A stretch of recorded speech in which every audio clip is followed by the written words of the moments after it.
So this is what we're trying to do, contain animals. So a little bit of a historical perspective on the task of simulating computers, because this is the true origin of Docker. So computer scientists and users have been simulating computers for a while. And you can think about it from a neuroscience point of view. Like we have theory of mind, yes, and we simulate other people in our mind. And it's the same thing. We're trying to simulate another computer in software on our computer. And this is what a virtual machine is. And some of you might have come across it. It's basically looks and feels like having a whole operating system in a window of your host operating system. And virtual machines have been around for many years, and they have been used to, for example, test a particular piece of software. When you are developing an application and you're developing on one operating system, you want to see whether it runs on another, you can use this technology instead of having a separate physical machine that you use to install. The problem was with virtual machines that they were slow, because you have to simulate all of these different things. You have to basically have a simulator of the processor that is run on a processor. So you can imagine that this is a bit of an overhead. And those images, all of the software in this virtual machines was also quite big and hard to manage. However, it was fully encapsulated, which was pretty nice. So in other words, you could have this virtual machine with its own image, and you can start it whenever you want it, and then sort of went into that world that you can, of all of your software and everything you wanted there, and you can pause it in any state you want. The way to think about it as a sort of environment preserving mechanism is, imagine you have, many of you probably are writing a lot, papers, reports, runs, things like that. Probably some of you have routines, as in like, I like to sit in that chair with my coffee has a dash of milk, my cat is over here, and I float my legs up and all that. That's your environment. This is your optimal environment for doing a certain task. And now, imagine you could sort of preserve it and bring it back with a switch of a button. And this is what these virtual machines are. We are using a lot of different complex pieces of software. Excel, SPM, FreeSurfer, Python, R, all of these different things.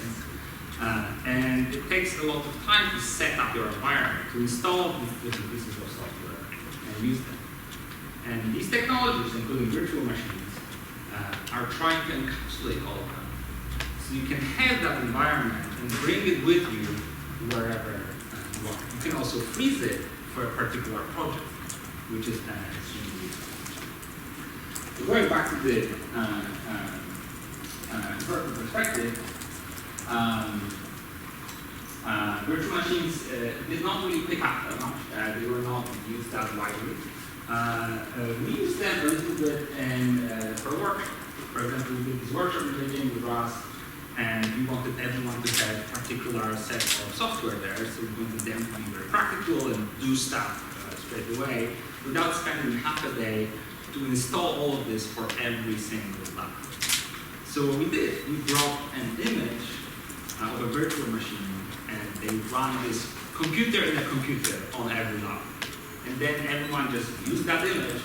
It was ready for everyone to run it, and inside that image they had everything they needed to do in their task. So this is one of the applications, but you can think about the applications you can use in your day-to-day life. You can have an image for a particular project, and then when you switch between one project to another, it's easier when you freeze this environment, especially in context of paper revisions.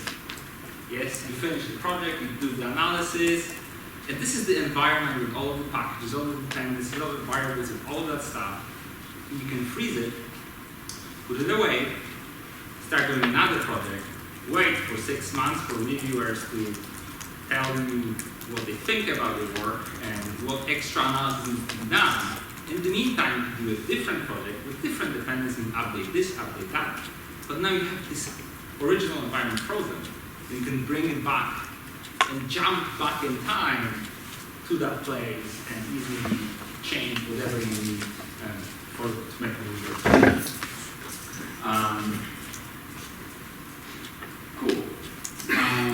So it's also worthwhile understanding that Docker and its prevalence right now is not driven by that scientific use case. We're piggybacking on extremely popular technology in the industry. And it's important to understand this because that explains why certain development decisions were made. So that ability to freeze an environment is not only useful when you are managing different analytical scientific projects, when you're managing paper revisions, but it's also useful when you're building software, especially web software. So if you are developing, for example, a portal such as NeuroVault or OpenNeuro or something like that, and you're doing it on your laptop, you will have a Docker image with this whole environment, and then you would push that image to the production servers, and you would be sure that it's going to work exactly the same way as it would work on the laptop when you tested it. That's what we want to be sure about. That whatever you do is with the same parameters, the same environment as it's going to be in production, as it's going to be when it's actually deployed on that server working remotely. And this is the main motivation behind Docker. Sharing environments between development and production. And because of that, we're going to see a lot of sort of networky stuff, interfaces, protocols, IPs, and all that stuff in Docker that we don't really care about. But it's okay. So I talked about virtual machines, and mostly a historical perspective. Software containers are slightly different than virtual machines. They're a bit leaner. They don't actually simulate the whole machine. They use the same kernel, which is the very sort of core of your operating system with all of the basic functions such as opening files and things like that. So they share the same kernel, which makes them much, much faster and much easier to deploy. But to all intents and purposes, they still do the same thing, encapsulate an environment. So for a bit more in depth, what we are going from is this as a virtual machine. When you have the host operating system, you have this hypervisor, which is basically that simulator of a computer, and replacing that, and we are able to talk directly to the host operating system. We share the same kernel, but we don't share the same libraries. We don't share the same software, so we can install our version of Excel, even though on the host operating system there might be Excel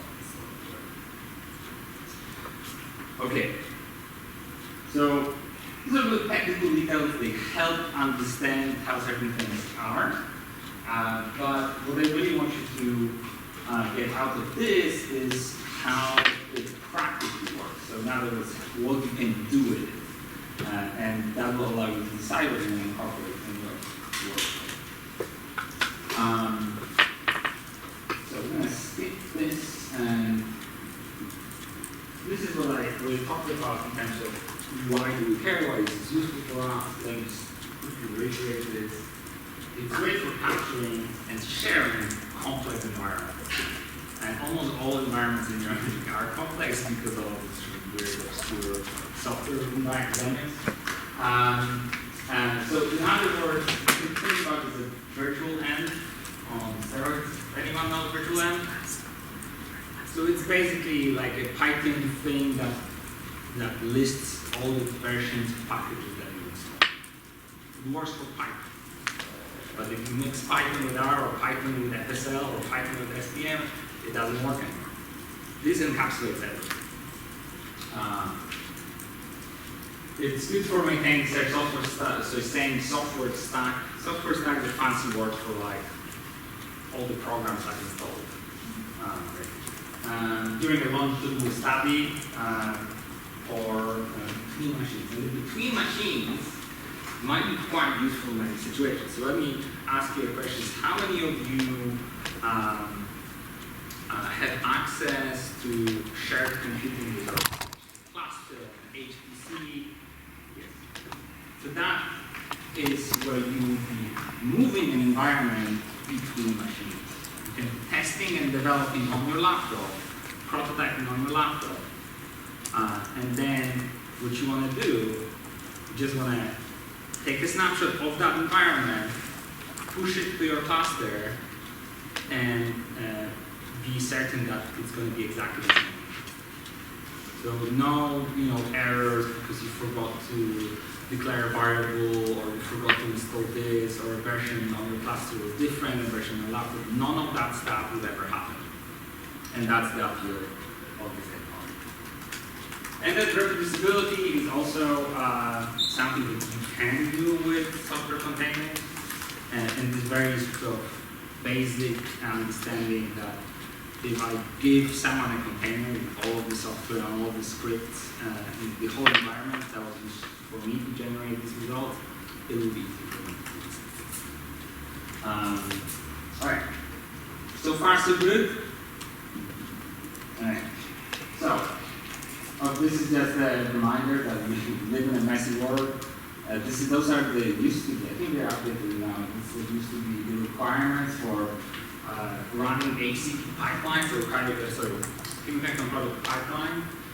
And it basically says you need to have FSL 5.0.6, but not 0.7. And then you also need to have preserver 5.3.0, no 6.0, and it has to be the 5.3.0-HCP because that's the spectral modified version, and you see where it's going. So there's a lot of different complex dependencies that might be in conflict with each other. That's the other thing that we're trying to solve, where you have a project that requires this and another project that requires preserver 6, and you want to be able to switch between those projects. Okay. So now I'm going to switch to this.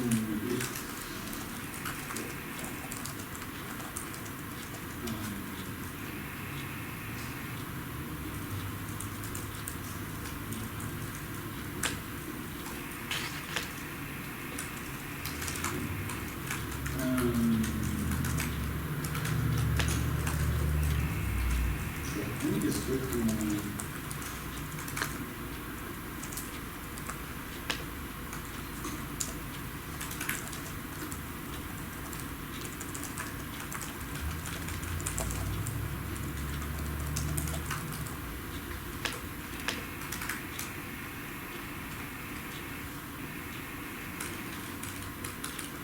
Great. So now I see what I'm doing.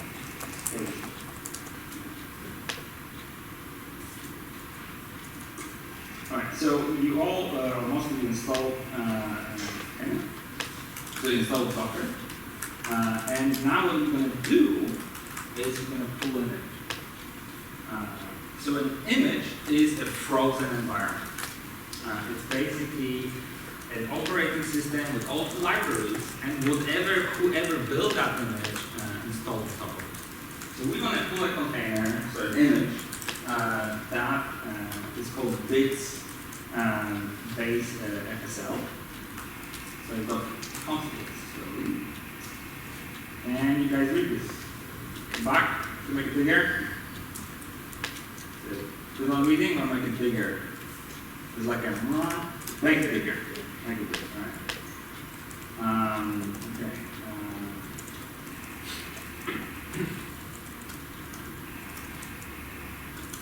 Cool. Is good. Cool. All right. So first of all, what I'm going to do, I'm going to pull in the image. So I'm going to copy this. Docker pull. So this command will, Docker is one of these commands that is modular. So Docker is the only sort of thing you're going to type on the command line, and it has a bunch of subcommands. One of them is called pull. So Docker pull is the action, and this is the thing that you apply it to. And this is an identifier of an image. So hopefully most of you did this. I already did this, and because I did this, it was instantaneous. Because Docker maintains a cache of all your images. So if you run this command again, it shouldn't take half an hour. It should be instantaneous because it knows the image is there, and it knows the image is there, and it also will know if the image in the cloud has been updated. So that's the question: where is it coming from? Where do all these images live? And they live in something called Docker Hub. So this is a repository maintained by the company Docker. And this is where this image, for example, it's slightly different than like going to a website, clicking on a link, and downloading a file. Here we're telling Docker the piece of software to manage our images and to update them. So this is what we did.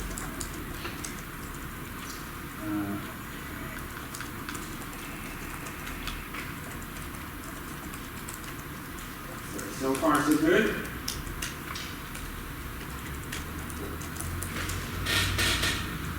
So now, what we can do is run this command and actually go inside it. So I'm going to copy this command.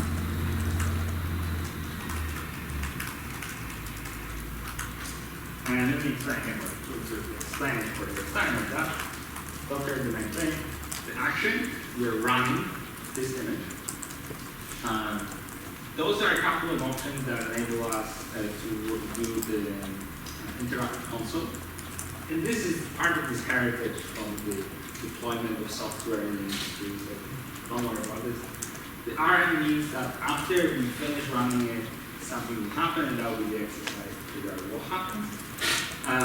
And this is the name of the image. So, I run this, and what you probably notice that this changed. Yeah? So before, it looked very Windowsy, yes? Very like, the language, Windows, and all that. I know what you guys think. I've been fighting with this stigma. And now it looks more Linuxy, yes? Oh yeah, you're a hacker, right? That's true. This is the name of the username, this is the name of the post, and this is the phone. So we are now inside the container. So the container is an instant container. So one image can then move to the container.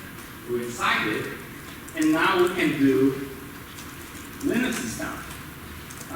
It works, feels like Linux. I can explore it, I can go to the media folder, which is empty, and do all sorts of stuff. All right.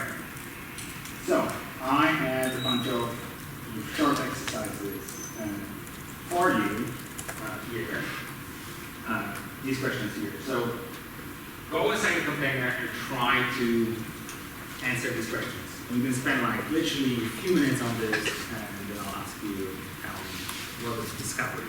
So we're exploring this alien world of containers to figure out what are the answers to this question.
Alright, let's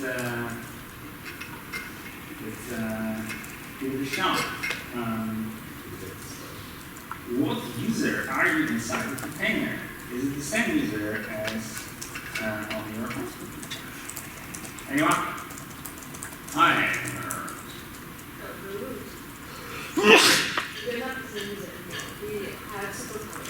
We have superpowers. Flying, laser eyes. Laser eyes are very convenient. Yeah, so, what else?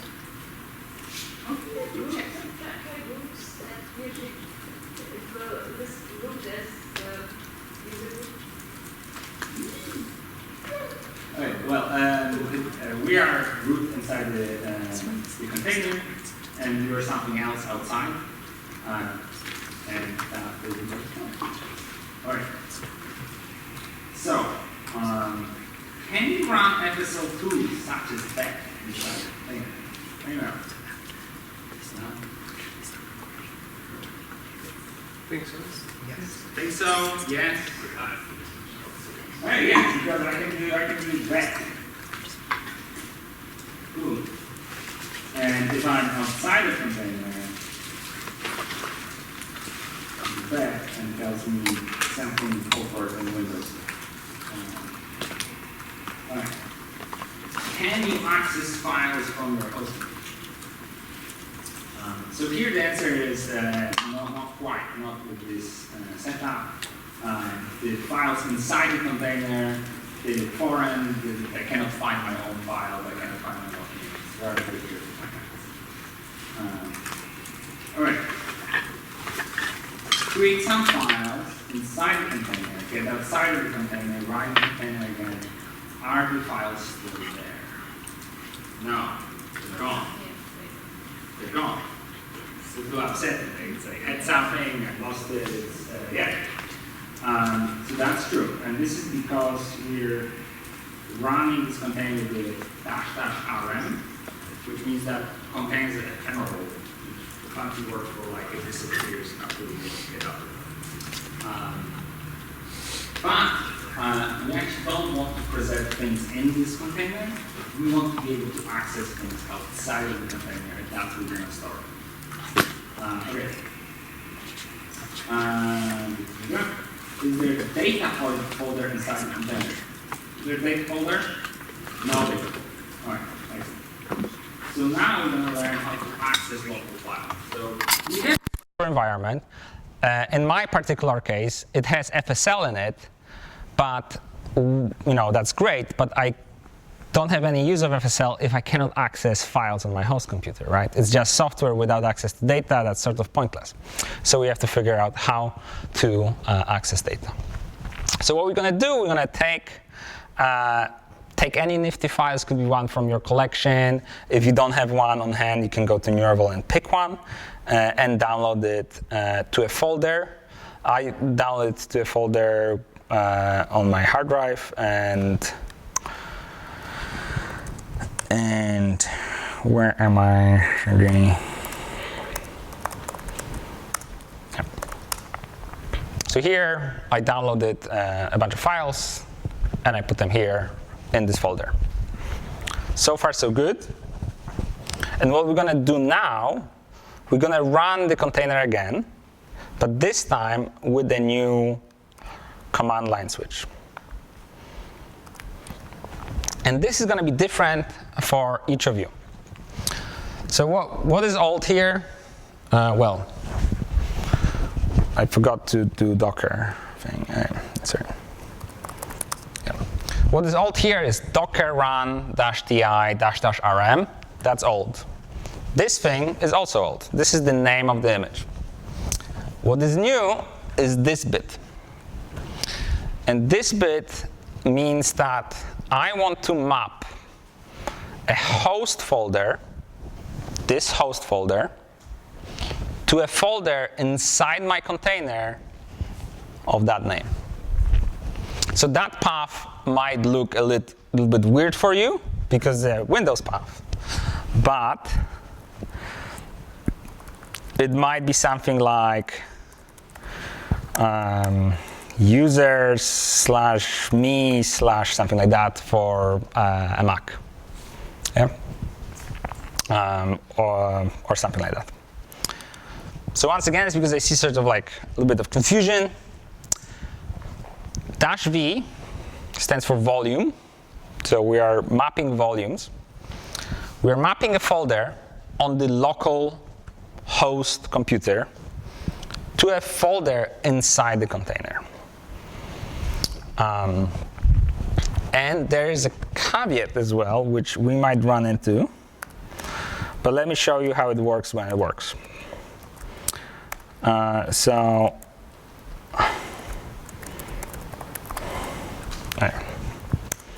gonna run this, and now I'm again inside the container. Last time we checked, there was no data folder, and now the data folder exists inside the container, and not only that, it contains the files from my host file system, and it's not a copy. It's more of a window. We open a window between those two operating systems. So I can go to that. I can go to that folder, and I can say I want to delete this file. Cool. Deleted this file on the host operating system, and it's gone. So it's a view. It's not a copy. Now, some of you might run into some problems getting this to work because depending on the installation, you need to give permissions to the Docker software to access your local files. And that's for security purposes. So on Windows, you're going to go to Settings, and yeah, you're going to go to Settings and File Sharing, and you're going to select which drives you want to share. There's a similar analogous thing in Mac to also enable that. Does this work for you?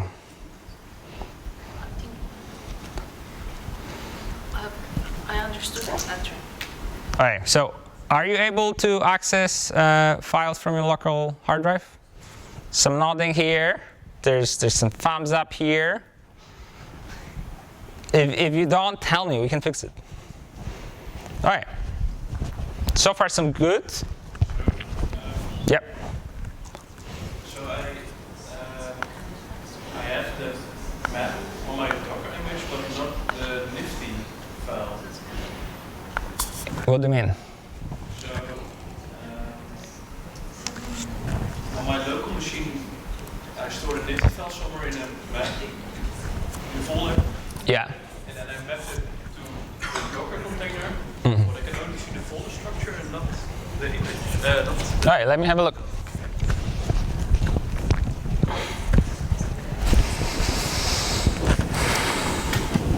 So Are you inside? a folder, and in that folder there's the TF fMRI. Okay, yeah. So I run this command. This has to be an absolute path. Ah, okay. Right. Okay, great. So, so one of the things that you will discover about Docker is that it's incredibly confusing. And this applies to everyone using it. And part of the problem is that it doesn't give meaningful errors. So one of the things that we just run into is that in some situations, if this path here, this path is a relative path instead of absolute path, it will still run, will not give you any errors, but the folder will be empty. Super confusing. I don't know why that was the decision to do it. But this path has to be an absolute path, not a relative path. Yes?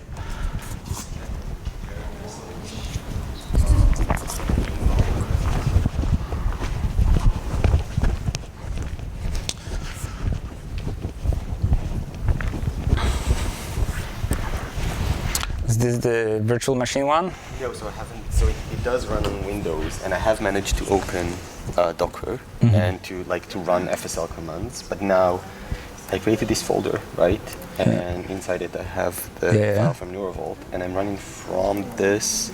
Does that make sense? Yeah. From what? So I am currently inside this folder. Yeah, it doesn't matter which folder you're in. Yeah, okay, so it doesn't matter. Okay. And then the all command the paths need to be. Was, I mean, everything is absolute, I think, so sorry. Yeah, so it was this. You missed a V.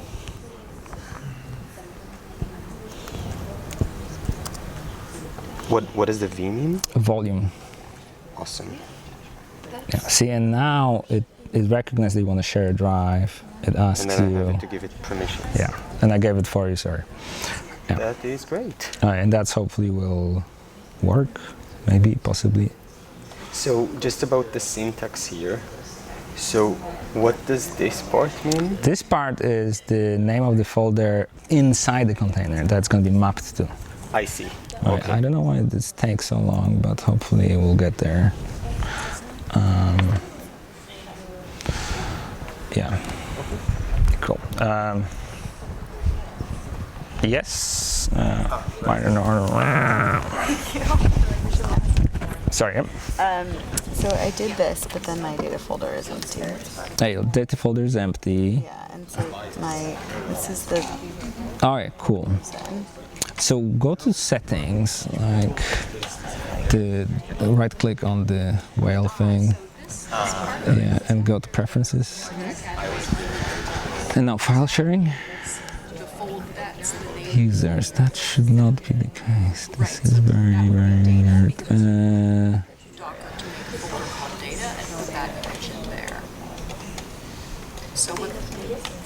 Okay, go back and exit the container.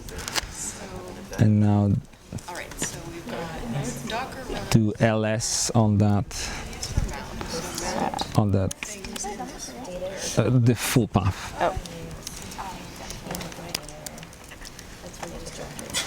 I guess I should just copy it. Yeah, that'll be, yeah. Any typing differences. The issue is that you're trying to make It seems empty. Okay. All right. How's it going? Good. Sorry. All right. Can everyone see? Oh, sorry. Yes. data folder, it's empty. It's empty. Okay. This path needs to be absolute. This path Okay. can't be relative. It needs to be an absolute path. So how can I do that? All right. Let me just. Hey. Quick reminder. What's an absolute path versus what's a relative path? So if I do this, sorry, actually, that's a relative path. It's relative to where I am, where I run the command.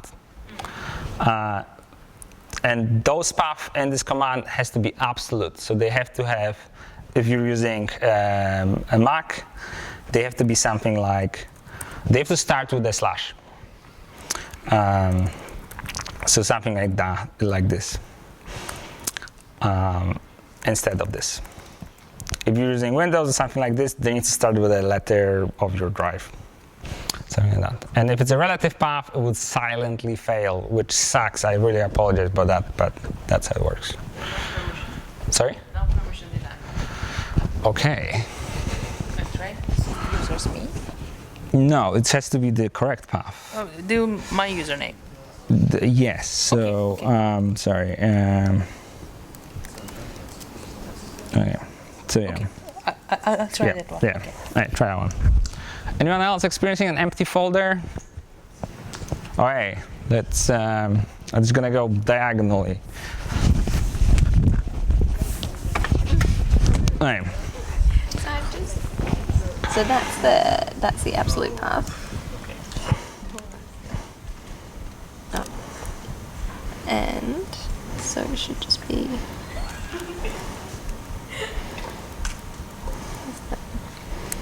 So that's what I was trying.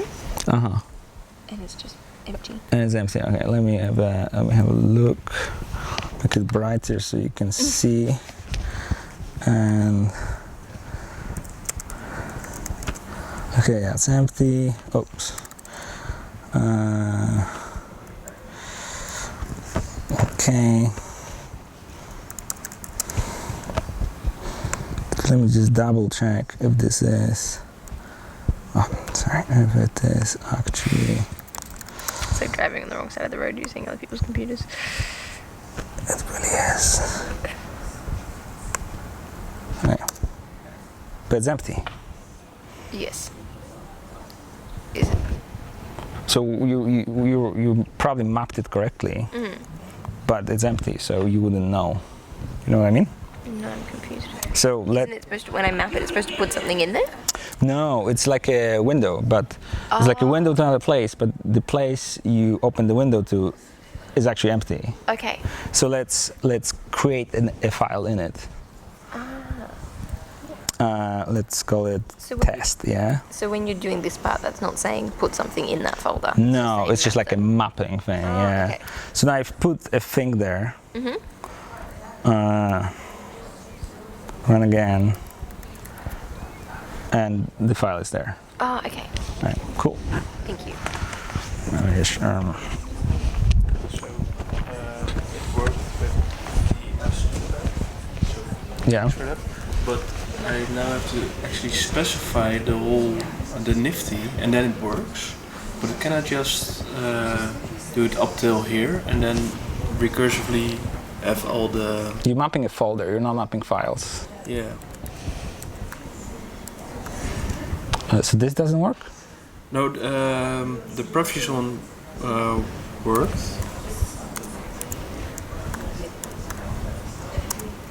It's there. Ah, okay. See, so it's like a mapping, like. Yeah. So all right. So that concept is a little bit counterintuitive. It's like a link, but for a folder. So let me show you one more thing. So that second part of this, after the colon, is what is the name of the folder inside our container. So I can change this to cats, right? And now there is no data folder, but there's a cats folder. Yes, it's just a mapping. That name after the colon is what the folder will be inside the container. So it's somehow more arbitrary than the thing before the colon, because the thing before the colon has to be an existing folder with some data in it. All right. So who still is experiencing an empty folder situation? Okay, we can move on. So we have a bit of an exercise here, just to sort of drive this home. Let's modify some files inside the container using the tools we have in the container, creating some extra files, new files, in that folder we've mapped. No other folder, but that folder we've mapped. So, in the example I have here, we're smoothing a map using FSL tools. But you can do whatever you like. Of course, there's only FSL in it in this particular image, but I just want to show you that you can now use the software that you brought in using the container on the data that is coming from your host machine. Yes? Does image mean what's in the container? Yes, image is the collection. Yeah, is the collection of software there. So the strict distinction between a container and an image is that an image is sort of like a reusable thing. You can run a new container from an image and can have one image to run multiple containers in parallel. And that's really the distinction, and an image is still this one sort of blueprint. That's sort of the relation. Okay, so let's run some FSL on some nifties, right?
What's the issue? What's the?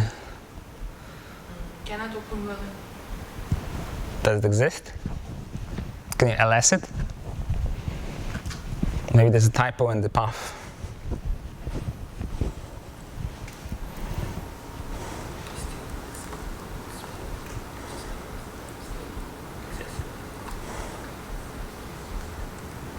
Can you ls it? But can you, okay, so this path here that you specified, if you try to ls that path, what you're gonna get?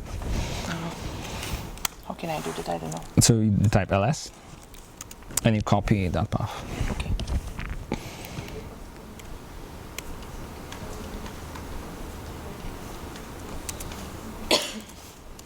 Yeah. And so it doesn't exist because that is an absolute path. No, okay. So I should change with absolute one? So how would you change it? I'll Google it. I don't know. No, yeah, you could, and that's probably will get you. And that's a good, very good intuition. But what you can do here is so ls basically lists files. It's for that, and it's useful to figure out if if the file exists. So if I do this, enter. If I do this, the file is there. So what would be the absolute path for this? Because you have data inside data. Sorry, I'm confused by the keyboard, but it will be /data /data.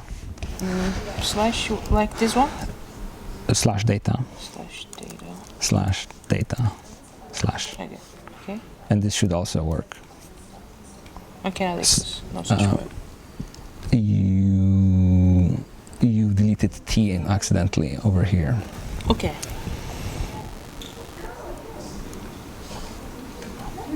Oh, that T. Okay. Alright. Does it make sense? Yeah. The sort of distinction between relative and absolute paths. Yeah. Alright, awesome. So actually, another data at there. Yeah, and then the path will be correct. Alright, cool. Hey, how did this moving go? Was it as exciting as you remembered? It's great. It's great. Always makes even noise look like data. Cool. So let me just show this to everyone. So we're inside. I am moving this file and can't open volume. Why? Because we've managed to map our folder from data to cats. And now we did this ls cats, it's there. And go on your host operating system, go to that folder and see whether there's a new file created. And there should be a new file. And now you have this window between the image, the container running the image, and the operating system. So you can run the software from the container on your local data. Cool. If this doesn't get you excited, I don't know what's wrong with you. So this is what we've learned so far. Container images are downloaded from Docker Hub. You can run shell inside the container. Only explicitly mounted host folders are accessible inside the container. Okay, next chapter. This is all great, but what if you need a very tailored image with just the software that you want, right? And no one created it for you. What you can do is you can create your own image. And we're going to learn now how to do that. This is everything with Docker, it's very counterintuitive process. And it's counterintuitive for everyone, so don't worry. It's basically a recipe-based process. So what we're gonna do, we're gonna write the recipe for a new image.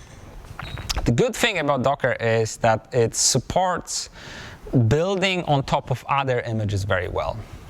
So it's sort of, imagine that you have a recipe for a tomato soup, and it's great, you love this tomato soup, but you like to have basil on top of your tomato soup, and you can take the image of a tomato soup and just put basil on top of it instead of redoing the whole thing. So this is how you can think about this. So we're going to write this recipe. Those recipes are called Docker files. And here, the instruction, you have to follow the instructions to the letter, which is a bit confusing, but this is what we're going to do. We need to create a new, on our host machine, we need to create a new empty folder. And inside this empty folder, we need to create a text file called the Docker file with capital D and no file extension. And inside this text file, we're going to add this text. If the file has an extension, it will not work. If the file doesn't have capital D, it will not work. And if the text is different, it will also be. We can give any name to the folder, right? Yes, the folder can have any name, but the file inside, at least for the following exercise, has to be Docker file. So what's happening in this file? Well, I'll talk about this. So I'm gonna do this with you. Okay, let's. Oops. No, wrong. Okay, cool. So I am getting out of my container. I'm creating a folder. I'm gonna have my amazing image.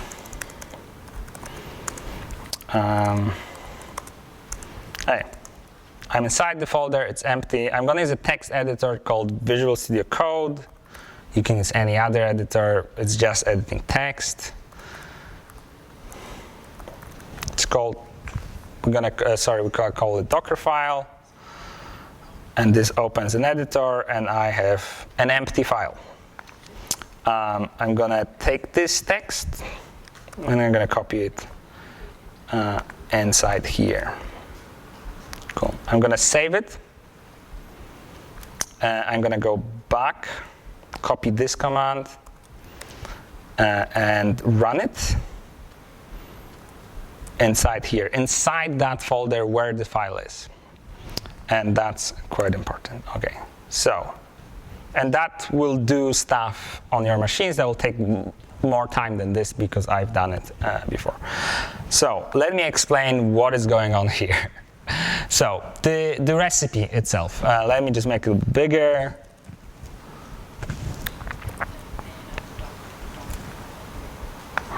All right, this is our recipe. And the things in the blue with capital letters are the different commands in this recipe. And the very first command is special. This is the base image. We're not building our image from scratch. We are basing it on someone else's image. And it's actually the same image we've used before, the image with FSL. So our goal right now is to install Python, to be more specific, Miniconda distribution inside this image. So you're going to have modern Python and FSL in the same image. Of course, you can do whatever you want. So we're using 3 different types of commands here. From defines the base image. It's the same label we used before. There are many, many different images in Docker Hub, and I encourage you to explore that. And the run command basically runs a command inside the container during the build process.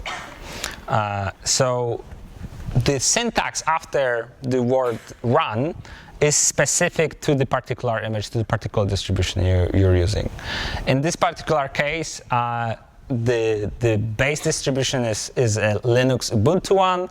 And what I'm doing with these 2 run commands, I am downloading using wget Miniconda distribution, and then installing it because it's basically a script that you run, and this is what this bin bash thing does. So these installation commands are different for whatever you're trying to do, and they're different for whatever image you're working with. The good thing is there are a lot of recipes out there that you can steal stuff from, and a lot of different patterns that you can copy around. And finally, the env command, make sure that the conda distribution we've run the conda distribution is accessible from the command line, so it's added to path. Those things should be relatively familiar if you work with the Linux environment. So that's sort of the common theme here. All of the containers we work with are Linux based. So all of the distributions you're going to have there are Linux based. It's technically now possible to have Windows containers, but this is not something that we as neuroimagers can benefit from much. Okay, so let's build our container, right?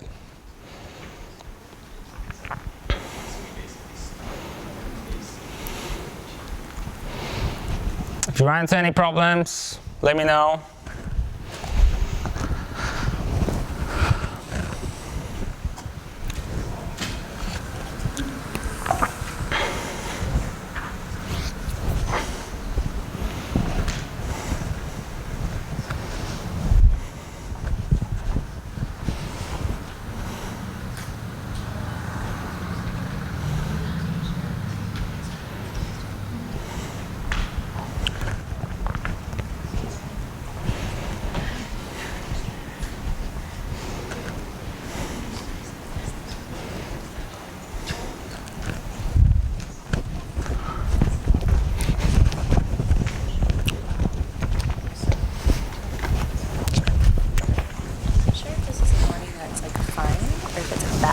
So I put all Yeah. this into textile, I ran it, it mostly ran, except this. Morning, let me do this around. Yeah, it's good. And it said installation finished. It's good, it's good, yeah. Okay. Yeah, so there's some like scary looking red warning that we're gonna just ignore because life is too frustrating without it anyway, so just ignore that one. So those who did build their image, go inside and check out your Python environment. Sorry, yes. Yes. That was a question? Was there? No. Right, so there's one more thing that I haven't discussed yet. So that command here, docker build. So this command, docker build -t FSL with conda dot. And that dot is important. It's frustrating, I know. So let me decompose it. Docker, we know modular. Build, this is the action we're building a new image. -t stands for tag. Tag as in the name, as a unique name for our image. So this now becomes our new image name. So when we are running an image, we're going to run this image that we just built, we're going to use this instead of this whole bit slash was it FSL base or something like that. And then finally dot means the current directory. And this is a path to a directory where the Docker file is. Since we are in this directory, it will be just dot. Does it make sense? So if you're done building, go inside the container and check what version of Python do you have.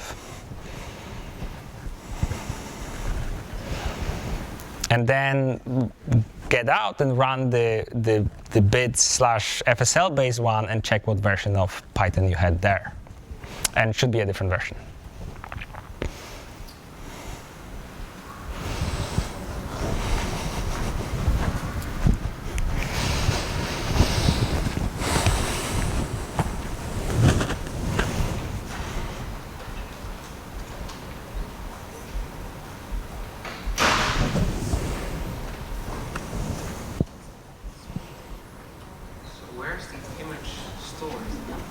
It's a great question. Where are the images stored?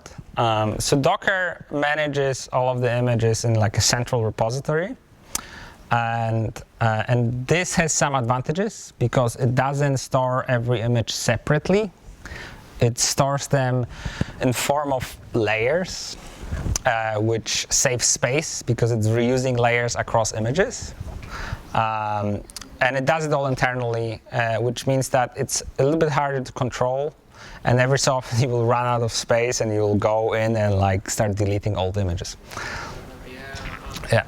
So that's sort of a common problem after like a week of being high on using Docker. Just like I run out of space because I have so many different images, and they have now really nice commands to like automatically delete images you're not using. So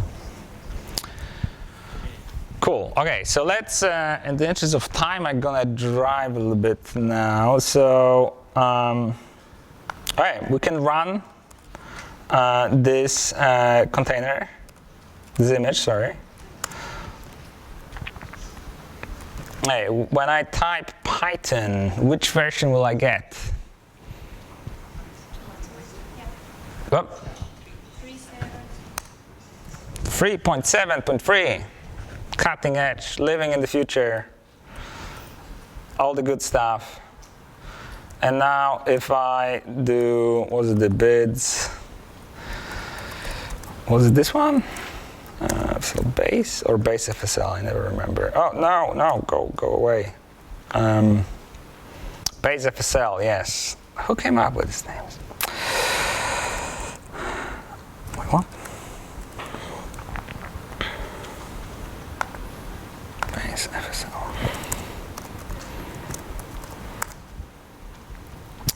And if I do this, and I do Python, what will I get?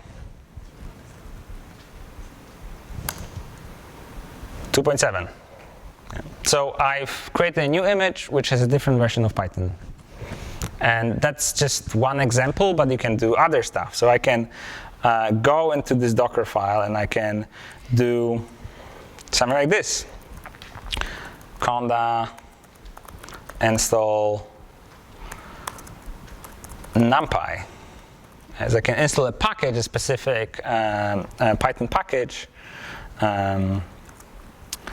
and I can do something more neuroimaging related. Pip install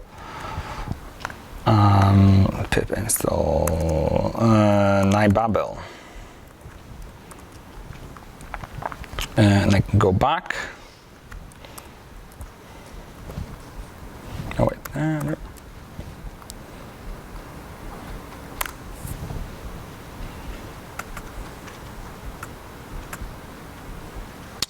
I think I am editing the wrong file. All right, sorry about that.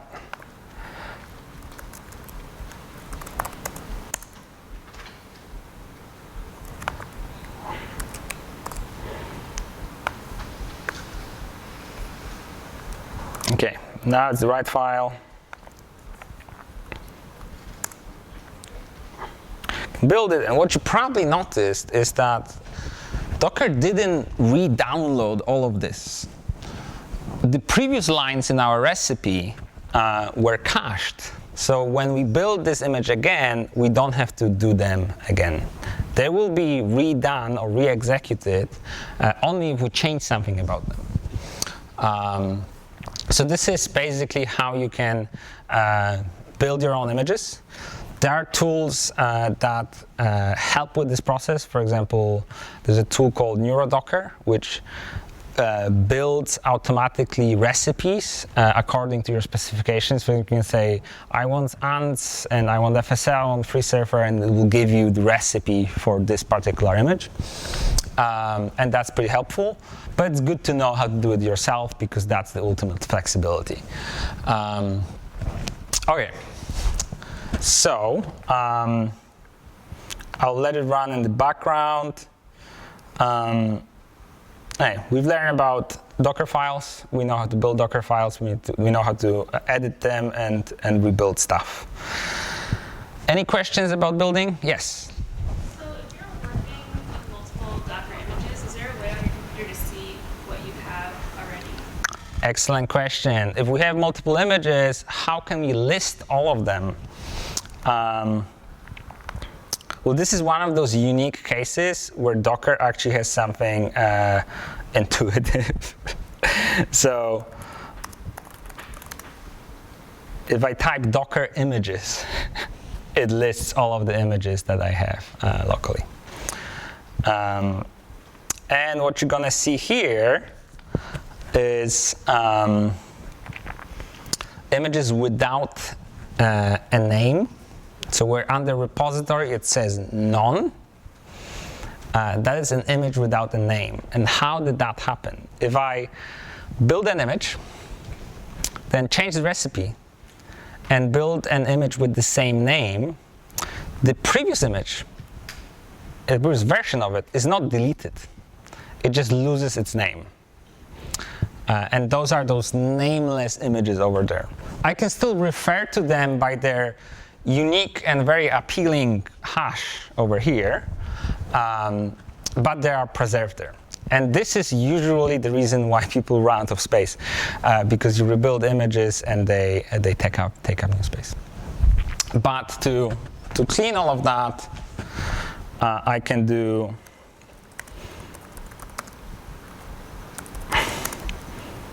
docker system prune, and that will remove all stub containers, all dangling images. That's a dangling image, an image without name.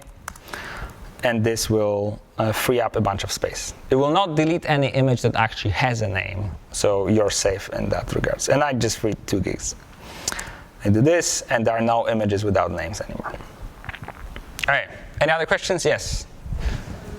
Instead of changing the recipe of a Docker file and then rebuilding under the same name, you could just attach a version tag. Yeah. And then the name, Yeah, very, very good point. So let me just repeat what Nina said. Instead of rebuilding under the same name, you can give it a new name or a new suffix, which are called tags here, to be able to refer to those versions before. So I can. So let me see. I had a mistake in my code. I think that was it.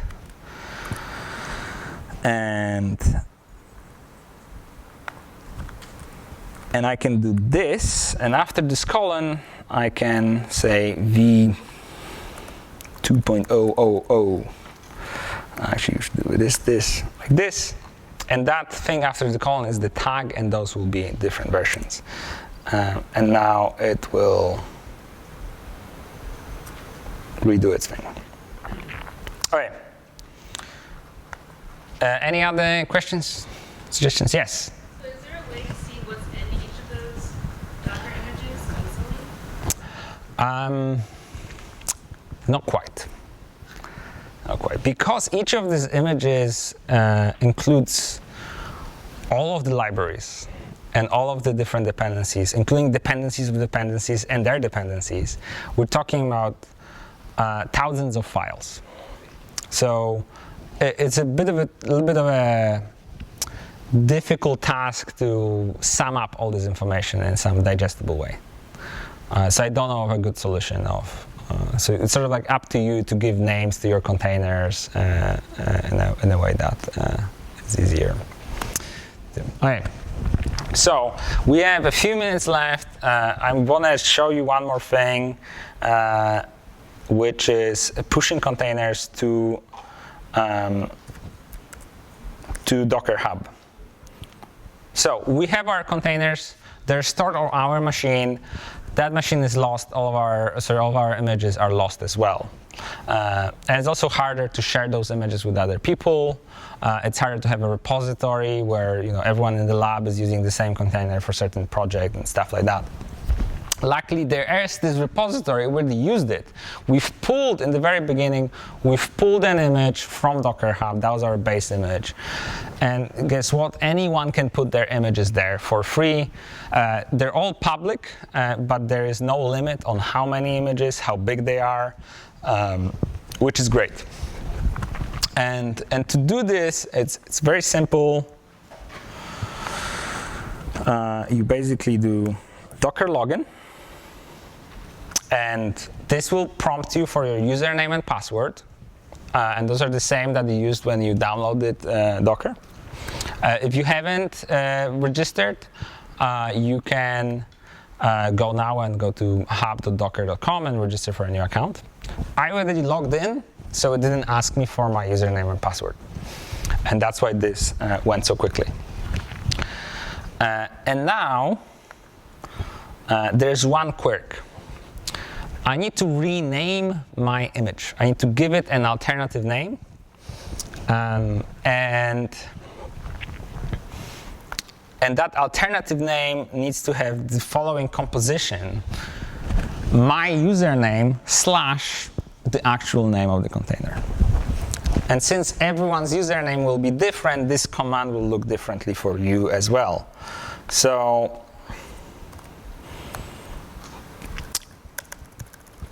for me, it's Philo, which is my childhood nickname. And this will give it a new name. So if I do Docker images, you will see that there is the Philo FSL with Conda image. And now I have the image renamed, and I can push it. Before we were pulling, which is downloading, pushing is uploading. Very similar to Git. All right. So I'm gonna do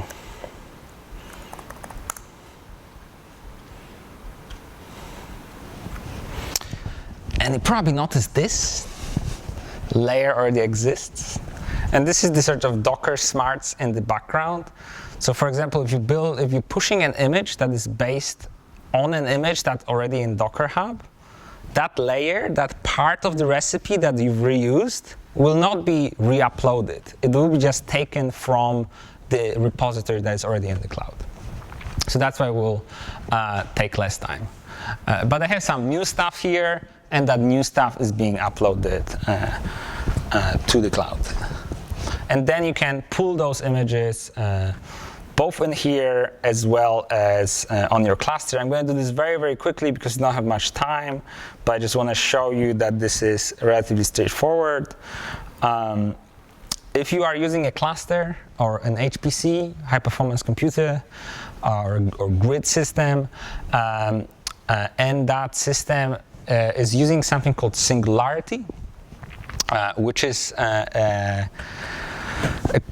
a software container system that is compatible with multi-user high-performance computing systems for which Docker doesn't work well.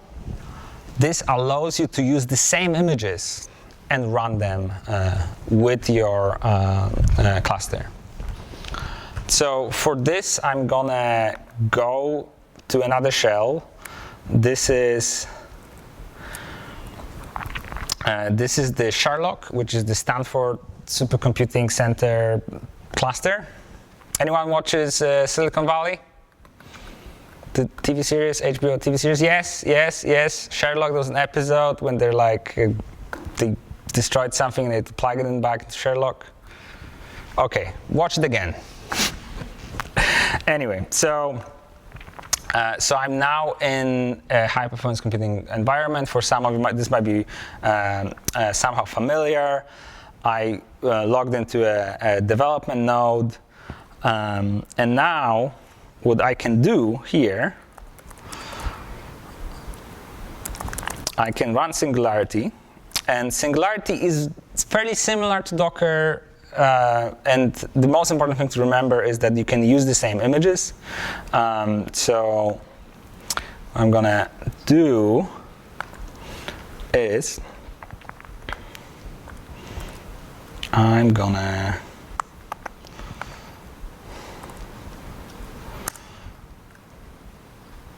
do this, and this will download the image from Docker Hub, convert it to whatever Singularity expects, and put me into shell or into the interactive environment of this container.